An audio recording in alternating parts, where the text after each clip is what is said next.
too, I'm sorry. Yeah, thank you. You guys already knew, Yeah, right? you're testing us, aren't you? We were listening and we're turning our Bibles. We're going to be talking about Jacob a little bit today.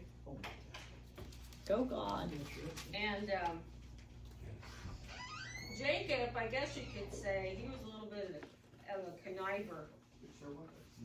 He was a little bit of a con artist. Matter of fact, that's what Jacob's name means. That he's a trickster, a con artist, a conniver. I found that interesting because I thought, man, how many people's name is Jacob? Yeah. You know, how We have a lot of tricksters out there. but of course it doesn't mean that they're going to be that way, but I just found that interesting. And but God, he's working on Jacob the whole time. If you remember the story, and he between Jacob and Esau, Jacob tricked Esau out of his birthright with just a bowl of stew, right? I mean, Help from his mom. Yes. yeah, and he tricked him. And then because of that, Esau wanted to kill him. So he kind of, Jacob went on the run, let's say. He's running from the law, but he's running from the law of Esau because Esau had the right to want to kill him. So he finds himself in the wilderness. He's alone.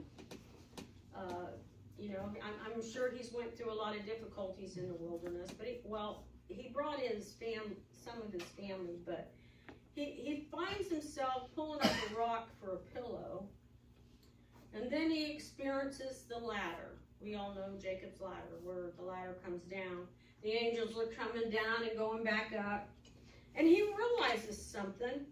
He realizes for the last 20 years now that he's been in the wilderness, running away from the law of his brother Esau, that he's been protected all this time by angels being around him. You know, he realizes, hey, you know, maybe I haven't been alone.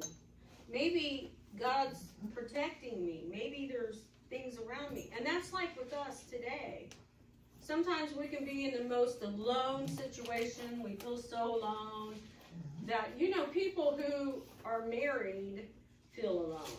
People who have other people around them all the time feel alone because they don't feel like they fit in. They feel like they're an outcast, an outsider, you know, just, and we don't realize that there are people who feel that way. And so he's beginning to realize that God is watching out for him. There are many families today, for whatever reason, have stopped talking to one another. They get in a fight, something blows up, they separate, they don't talk to each other anymore. And this is what happened between Esau and Jacob. I know a family like that today. They got in a fight. For whatever reason, they didn't forgive each other. They didn't say, I'm sorry. It's been going on for years now. They haven't seen each other. They haven't, not one hasn't stepped up to say, I apologize, forgive me. And they've went through deaths in their family and with family members, and they've not shown up to the funeral because they're still angry. That should never be, because God requires forgiveness of us. Why is that? Because he forgave us. With everything we've done out in this lifetime, he forgave us. I don't know about you, but man, I've done some bad things in my life. And I'll be the first one to tell you those bad things. You know, I'm not trying to stand up here and be all spiritual or have the pastor persona on going on. I'm here to tell you the God's honest truth. Yeah. He picked me up when I was at my worst. I was broken. And sometimes God requires that of his people so he can help them. That's right. God sometimes will hurt you, but he'll never harm you. What do I mean by that? I mean that it's like your parents, you know. I can recall a few whippings in my life that I got that hurt. I mean, hurt. But they didn't harm me. Why? Because it taught me something. I matured and I didn't do that thing again. It taught me that that was the wrong thing to do. So I became a better person because of that whipping. But we forget that sometimes, don't we? We have to discipline our children. The Bible says, spare the rod, spoil the child. Well, rod just means discipline. If we don't discipline them, I don't think we love them. That's right. Because we let them grow up any way they want.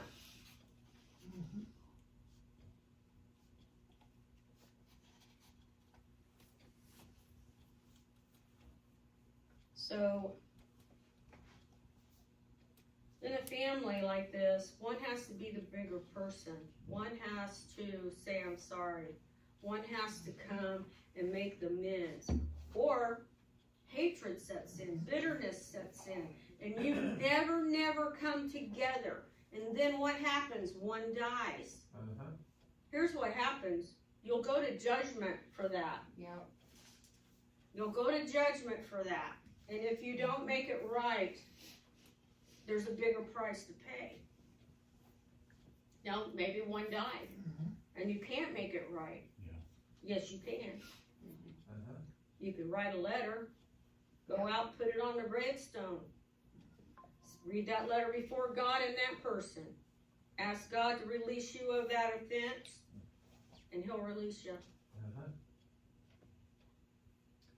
Jacob realizes that in the wilderness, and seeing what he has seen. Now we can say when he was there and he saw the angels and the ladder, he's experienced some supernatural things from God, didn't he? Yeah.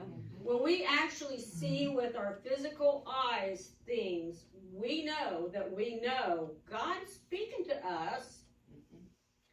So he's on the run for 20 years, and he decides that, he hears news that Esau's coming after him, and he's bringing 400 men. Oh, he's scared. Oh, is he scared? Oh no, what am I going to do? So he's not dumb. He's not dumb. He's going to get him some gifts, packages of animals and cattle, and he's going to put everything up. He's going to send a messenger, a man before him, that he takes all this out in front of him so that he will see all these gifts that Jacob is giving him. And he tells this messenger, make sure that you tell him that I called him my Lord. Now, sometimes when two people are mad at each other and then they run into each other, if the one wants to make it right, he'll go, well, buddy, you were great when you did this. And I just, they smooth it over by putting him on a pedestal, That's how you smooth it over. Well, Jacob was trying to smooth it over, so he sends all these gifts out. But in the meantime, he's thinking, well, what if this doesn't work? Okay, I got all my family here. I'm going to split them up. I'm going to split them up in two companies. That way, if he comes and he decides not to forgive me and he attacks, he'll get one, but he won't be able to get the other one at the same time. So he wanted to know that he would set one company free.